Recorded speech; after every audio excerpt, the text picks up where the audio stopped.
back to my channel. My name is Brittney Bundles, and today's video is a hair business question and answers video. If you have any questions that are not answered in this video, I'll go ahead and link my email across the screen. Go ahead and reach out to me, email me your questions, and we may go over your question in the next video. So I chose about 4 questions. No, 5, 4. No, we'll go over 4 or 5. Typically I like to do 5 questions, but I wrote down 5. I thought it was 4, so we'll probably get through 5 questions today. So before we get into the video though, be sure to give it a big thumbs up. Please make sure that you are subscribed, and let's get right into the video. So for the first question, when should I expect business to pick up?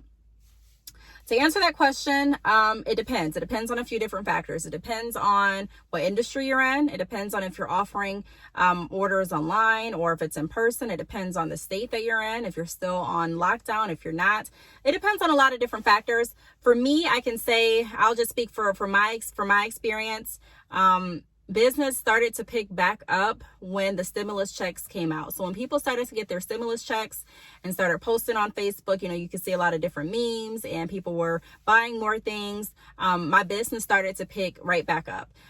So I can't speak for every business, but for me, I have an online hair extension business where I offer products and services. I'll put it across the screen. It's also down below in the description box in case you want to check it out. Go there and see, a more detailed view of what I offer. I encourage you to do so. But it started to pick back up right around when the stimulus checks were coming. I would say probably about a week before the first stimulus checks were deposited. That's when I started to see more orders coming through. And I think that's pretty common for a lot of businesses, because even the people that are drop shipping with me notice a spike in drop shipping orders as well. But that doesn't mean get discouraged if your orders didn't go up. Everyone is in a different position with their business. Everyone is, working on something different with their business. And so even if your business has not picked up, it doesn't mean it's the end of the world. It all really depends on a lot of different factors. All I would say to that, if your business has not picked up, is get back to the basics and kind of focus on what you can do to provide value, in addition to offering like hair, or in addition to offering lashes, or in addition to offering this or that.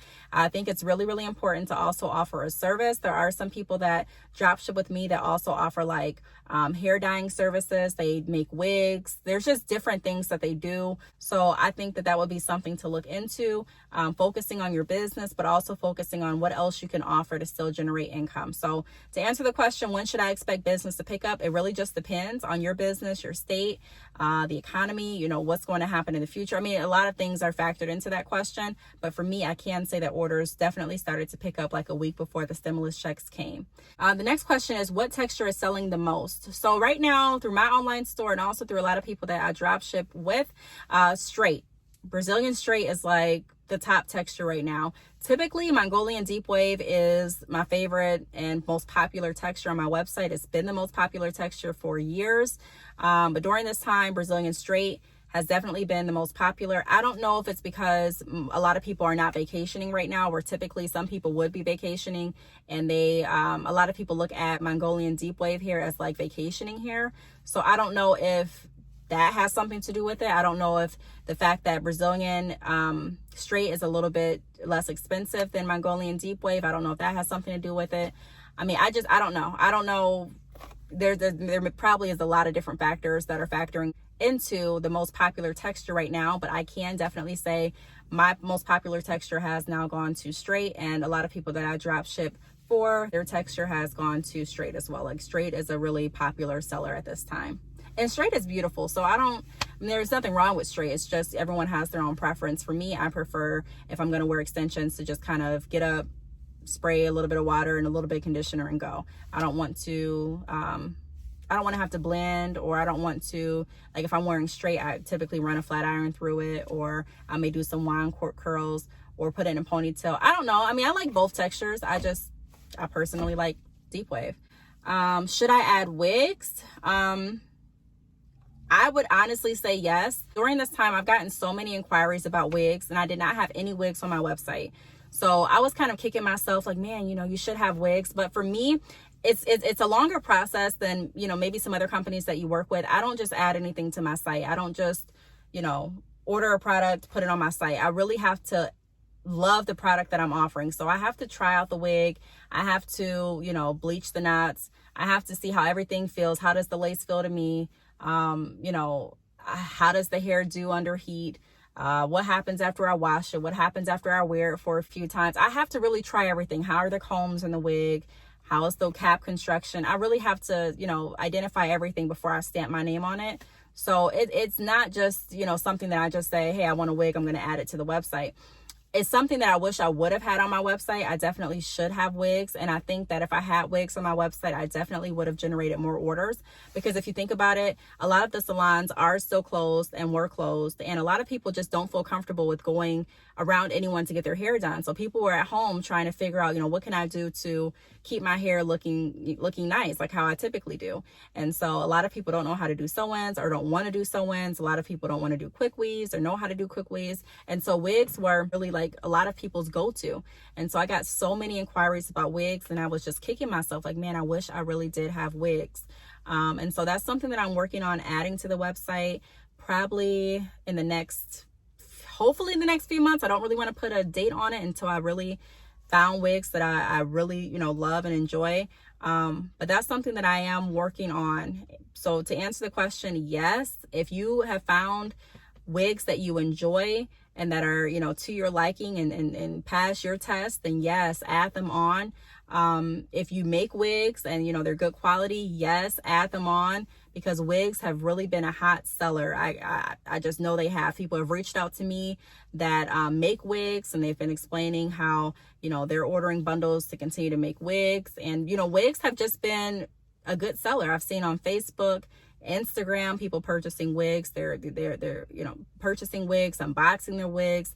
Like I said, people have been reaching out to me on chat, email, text messages asking, do I have wigs? And so yes, add wigs. Wigs are definitely they're a hot seller at this time. They're always a hot seller, but especially during this time, wigs definitely are good. And then another question is, should I let customers know that I'm working again? If you stopped working and your salon is opening back up, or I don't know, you are deciding now to accept more clients, or whatever the case may be, you're starting to ship orders again, whatever the case may be, yes, let your customers know. You can let them know via like an email newsletter. That's a great way. I always talk about making sure that you kind of build that up, just in case you have a new product, or just in case you want to let your customers know what you're going to be doing in the future, or what's going to happen with your business. That's a great way to kind of get the message out. So yes, I would let customers know via email marketing on my social media platforms. I would even maybe reach out to some DMs, people that DM me before, even if you've answered their question, and kind of, just let them know, hey, I know you were interested in this services a few months back. The services are now going to be available next week, or the services are going to be available in 2 days, or whatever the case may be. But yes, let your customers know, set the right expectation, let them know that you are going to start back working. And then also what I would do is kind of build up that excitement. So I would maybe even send out a newsletter and start reaching out to people, maybe even 2 weeks before you go back to work, or a week before you start working again, or whatever the case may be, just to kind of let them know and get ready and anxious for your comeback. Or even if you do something like have a countdown in your emails, that would be a good idea too. Kind of counting down the days when you are going to reopen your store, or are going to reopen your salon or your website, whatever the case may be. And then the last question is, can I cancel an order that looks suspicious? Yes, you can. I've canceled orders on my online store that look suspicious. When I see an order that looks suspicious, it would be like, and this, I don't really get this too much anymore, because I only accept PayPal and Sezzle through my online store. If you do want to offer or accept Sezzle, it's like a buy now, pay later for your store. I'll have the link down below this video. Just click it, and you'll need to create an account through Sezzle for a merchant and follow the steps.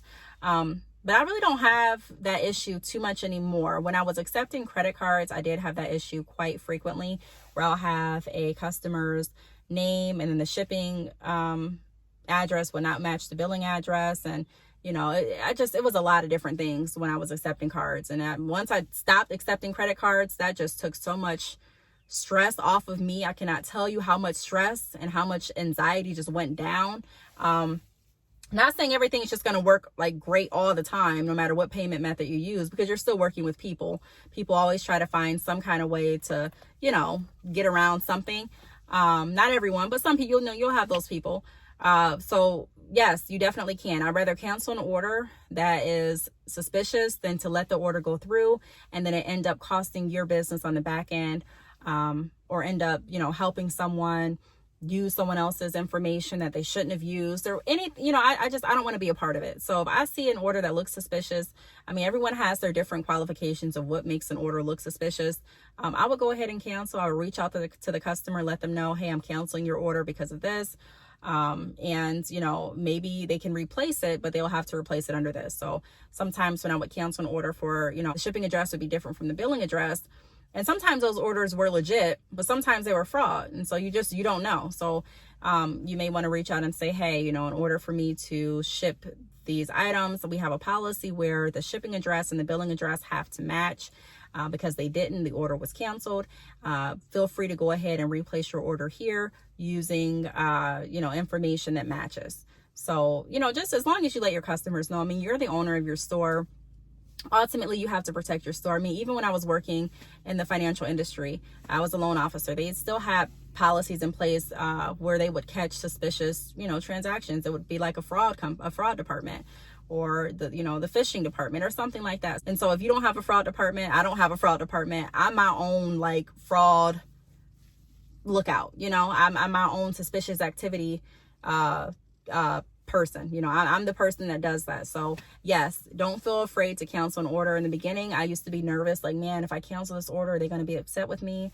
Are they going to not want to purchase with me again? What if this is a legitimate order? What if I just went back and back, and I used to beat myself up. You know, when you take a loss, I can tell you that back and forth, you kind of beating yourself up, that kind of stops. You stop doing that so often, or at least I did. And I'm like, no, we're going to make sure we play it safe this time. So yes, to answer that question, definitely cancel an order that looks suspicious. So those are the 5 questions that I chose to go over today. If you have more questions, send them in. A lot of us are still on lockdown. So, you know, I think this is a great time to kind of answer questions and just stay connected. So if you have any other questions, feel free to contact me on any of my social media platforms. They're always linked below. Comment under this video, send me an email, whatever you want to do, DM me. And, you know, we may choose that question to go over in the next video. So I do want to thank you all for watching. Please make sure that you are subscribed, and I will see you all in my next video. Bye.